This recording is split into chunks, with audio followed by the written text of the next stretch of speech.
If you tell Kali Fajardo-Anstine what she can and cannot do, she will prove you wrong time and time again. When a high school teacher told her school would never be for her, Kali dropped out, earned her GED, college degree, and then an MFA. When others told her readers didn't want short stories, her book, Of Stories, Sabrina and Corina, became a National Book Award finalist. When publishers told her they didn't understand why her Latina characters didn't speak Spanish, she stood firm in her desire to tell a true and unflinching story about her people. Now that work, Woman of Light, a story that spans 5 generations of an indigenous Chicano family in the American West, is a national bestseller.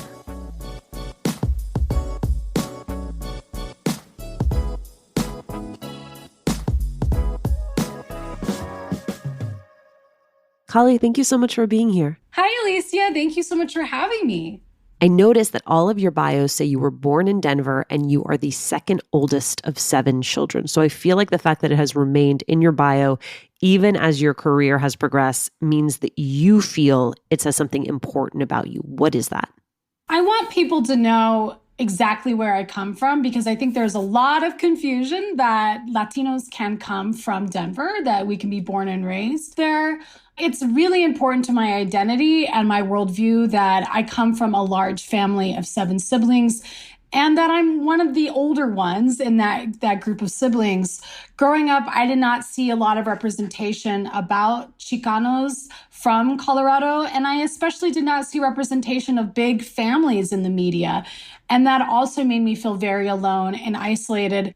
Kali, you struggled with depression when you were young, and there is an exchange in Woman of Light that to me captures some of that feeling so well, where you have Luz saying, "I'm not a child. I hate it here." And everyone thinks by here she means here, this place. And she comes back with, "I mean here, inside myself, in this life." When in your life have you felt most that way? Definitely when I was a teenager. My depression really sort of was the defining characteristic of my adolescence. In some ways, I felt addicted to my sadness because it was the default mode of existence. I rarely went to school. I would ditch all the time. I would go to the library and get books, and then I would go off alone at a park and I would read. But I really struggled with feeling low energy. I was often very lethargic. I was trapped in my body, in my community, in the place where I was from. And I had sort of a negative outlook on my self-esteem. Through the act of writing, that's when I really began taking fiction seriously, was when I was a teenager. I remember feeling a lot more powerful. And at the end of a writing session, I could look down at the page or at the journal and I would see just pages and pages of my own handwriting. And it was sort of like having this proof of my existence and of my space in the world. So early on, writing became sort of the counter to my depression. You're going through all of this and you have a teacher who says, "You're never going to make it in school," which is so wild to me that an educator would say that to any student. But for you, it sort of makes the decision for you. Yeah, that was one of the hardest moments in my life. And we have these memories that are burned into our existence, like you'll never be able to forget that. And the day that my English teacher told me to drop out of high school, it's such a flash memory. Like I can close my eyes and I can see her holding the paper I wrote on Flannery O'Connor, waving it around in the hallway, saying, "You might be a pretty good writer someday, but you're never going to be cut out for school," and giving up on me. And because I was dealing with my depression, with my mental health struggles, and I'm also stubborn. And I think my stubbornness comes from being one of 7 children. It comes from really having to stake a claim in that family.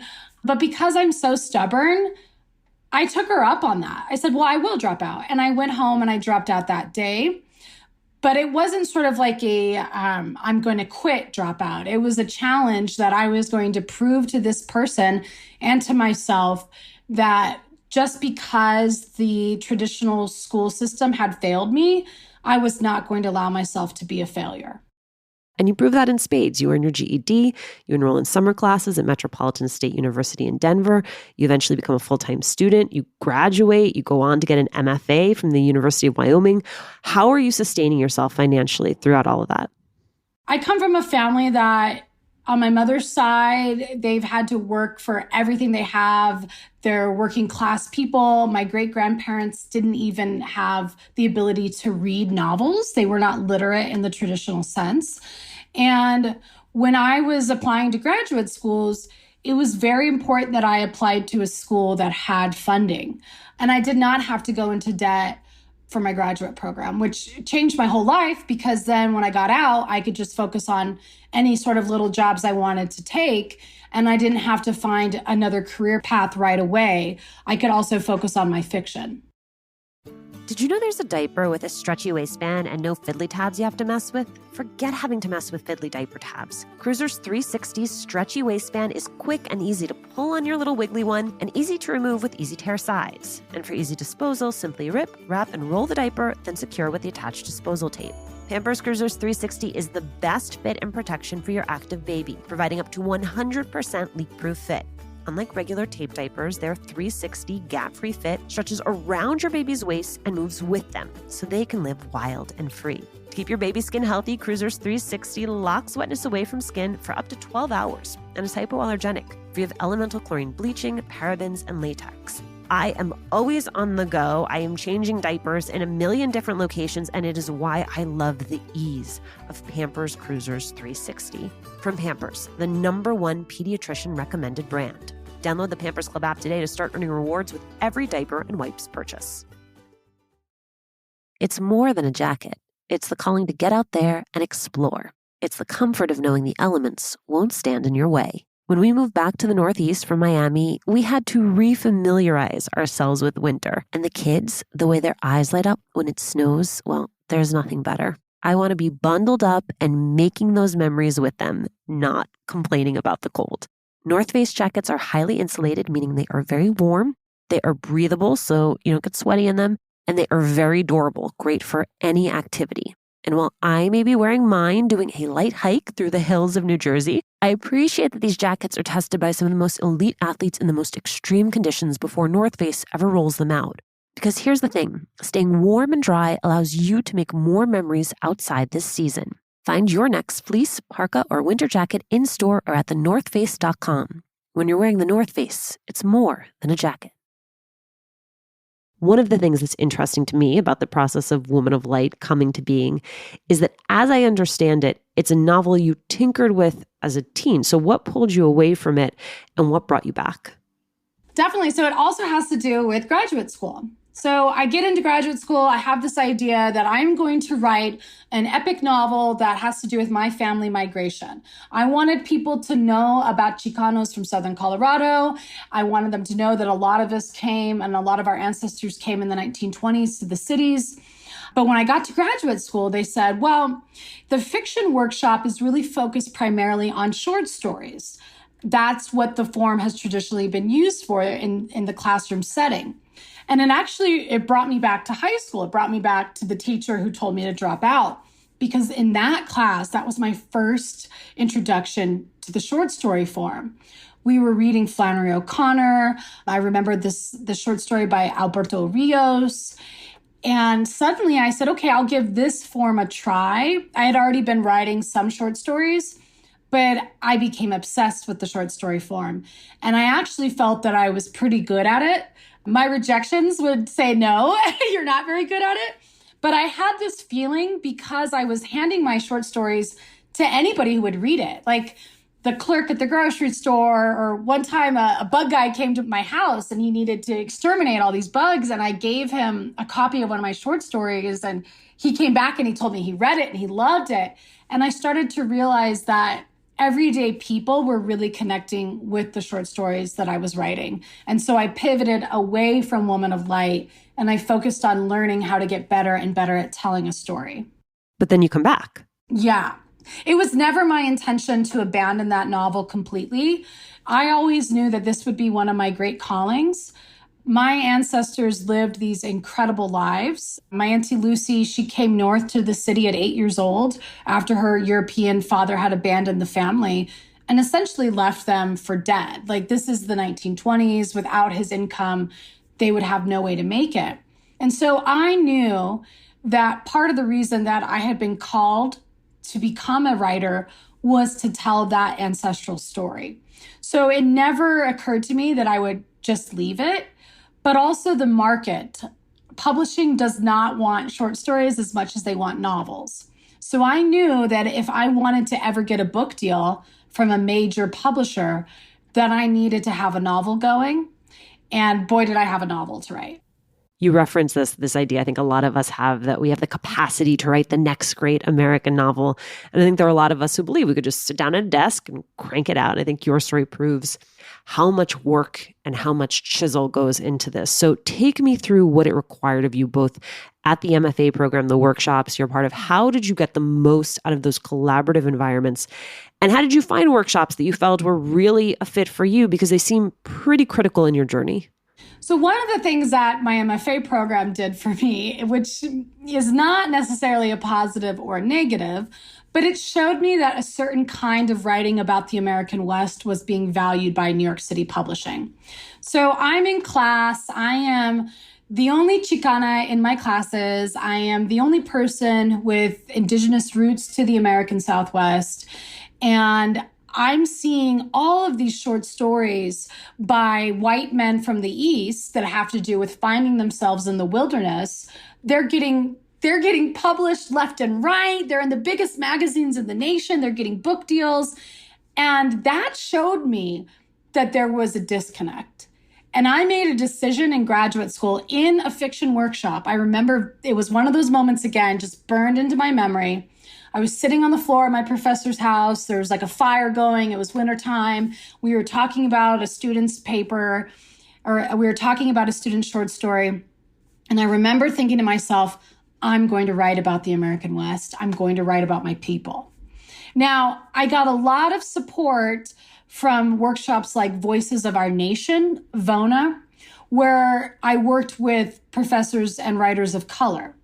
And suddenly I started building my peer network, people who were going through the same things I was going through. And I had people to talk to when I was getting, frankly, racist rejections that would say, oh, this story's sugar babies. No one has a life like this. We've never seen characters who have Latinx last names, but none of them speak Spanish. And why are they like this? We don't understand. I suddenly had a peer group to talk to and say, I'm going through this. What are you going through? And that really fortified me through the over 10-year journey it took to see Woman of Light to publication. Growing up, what were the stories you were told about your ancestors? There are so many, and they're often told by my Auntie Lucy Lucero. She lived on Denver's west side, and you would come into her home and the couches would be covered in plastic and Turner Classic Movies would be on in the background. And there was a whole wall of all the family photographs, black and white photos of our ancestors, newer photos.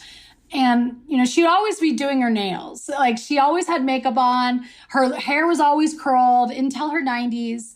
And so she would just be sitting there painting her nails, her Revlon pink. And suddenly she would launch into a story. A lot of the stories focused on them working in the fields. They picked sugar beets in Colorado. She talked a lot about her father. He was a Belgian miner. She would slip into a fake French accent when she would talk about him. And about the pain she felt at 8 years old when he abandoned the family. She talked about getting married at 16 and getting pregnant. But she also talked about these incredible dances where my great-grandma Esther met my great-grandfather Alfonso, who came to Denver from the Philippines. And these dances, when they would talk about it, they took on this sort of fairy tale realm for me. I wanted to know about their clothes and the music and the instruments. And so listening to those stories, I knew that other people would want to hear them But I also knew it was important for other people to know about. Their existence was very beautiful, but it was also marked by a lot of pain. You've said that your multi-ethnic existence is a protest against racial hierarchy, and I wonder if you can tell me about a time when you felt called upon to complicate that notion. I mean, it happens to me still every day.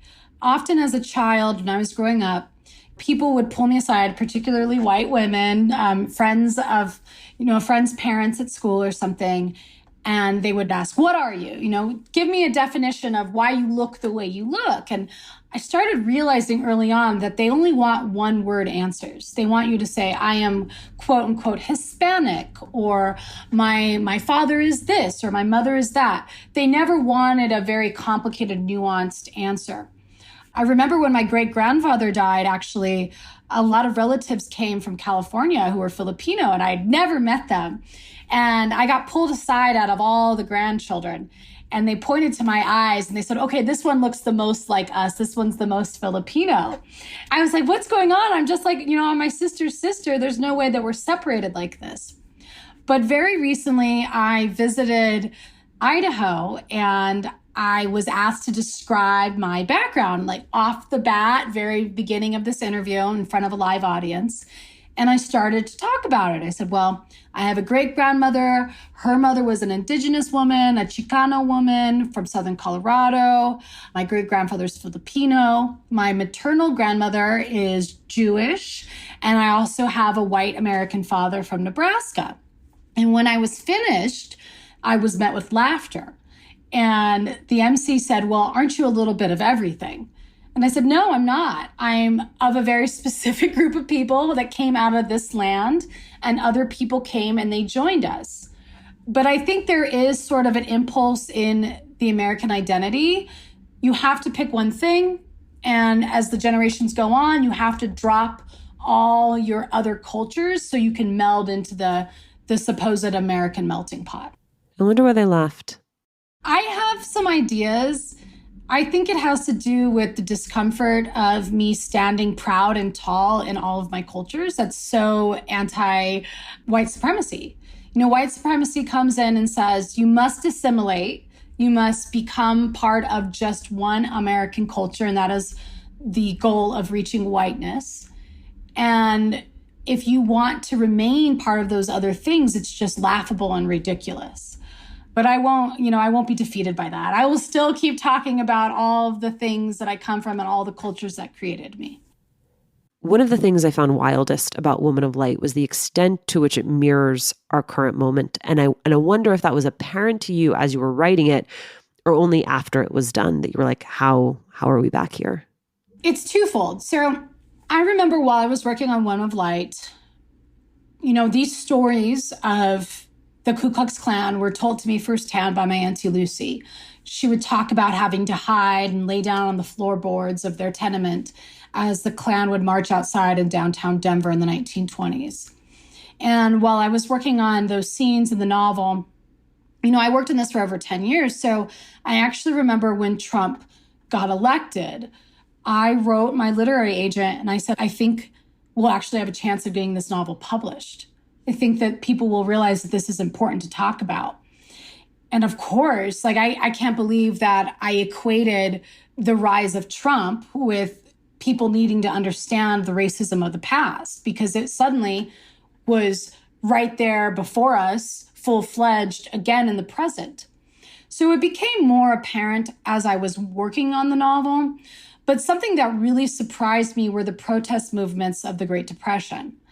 So there is a moment in Woman of Light where Luce and Avel are walking and they see people holding up signs that say, stop police brutality, stop the evictions, fair wages.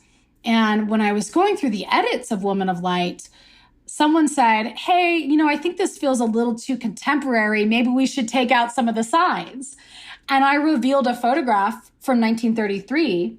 And it was a mixed crowd of people, Black people, Indigenous people, white people. It was a total multi-ethnic crowd. And people were holding up the exact signs that I have in that scene. And that surprised me because it showed me how long, as Americans, we have been fighting for equality. Kali, there's a word that has come up several times in our conversation, and that word is rejection. The amount of rejection you had to go through to get to this point. What did that require of you to power through that rejection? And what's your best advice for someone who's facing the same? First of all, if you are a person that's trying to achieve any goal, if you're a creative person or if you're more business-minded, it does not matter. You will face rejection. It's one of the facts of life. And it's something that we need to learn to deal with if we want to remain healthy and also humble when rejection sort of falls to the wayside and you suddenly are getting acceptances. I started submitting my short stories to literary journals on the East Coast. I would just sort of put them in the mail, put a stamp on it, and wait. And then months later, a rejection slip would show up. I would tell myself that I needed to change my stories, that I needed to get stronger. But once I did get stronger and I still was receiving rejections, I had to really stand in my identity as an artist and decide, what is it that I want out of these works? Do I need to change myself in order to fit someone else's ideal? And ultimately, I did make some sacrifices in order to get things published, but I stayed true to myself. So my advice for those who are seeking their goals, when rejection seems to be overwhelming and seems to be sort of the entire theme of a season or a few years, think about how you can regroup and go back into yourself and your grounding and think about what your goals truly are. You can't force somebody to accept you. There's no way you can do that, but you can work on yourself and your goals and your own creative output, and you can control that. Kali, I'm so excited to watch your star continue to rise. Thank you so much for taking the time to do this. Thank you so much. I really enjoyed our conversation. I appreciate it. Thanks for listening. Latina to Latina is executive produced and owned by Juleka Lantigua and me, Alicia Menendez. Paulina Velasco is our producer. Florence Burrow-Adams mixed this episode. We love hearing from you. Email us at hola@latinatolatina.com, slide into our DMs on Instagram, or tweet us at Latina to Latina. Check out our merchandise at latinatolatina.com/shop. And remember to subscribe or follow us on Radio Public, Apple Podcasts, Google Podcasts, Good Pods, or wherever you're listening right now.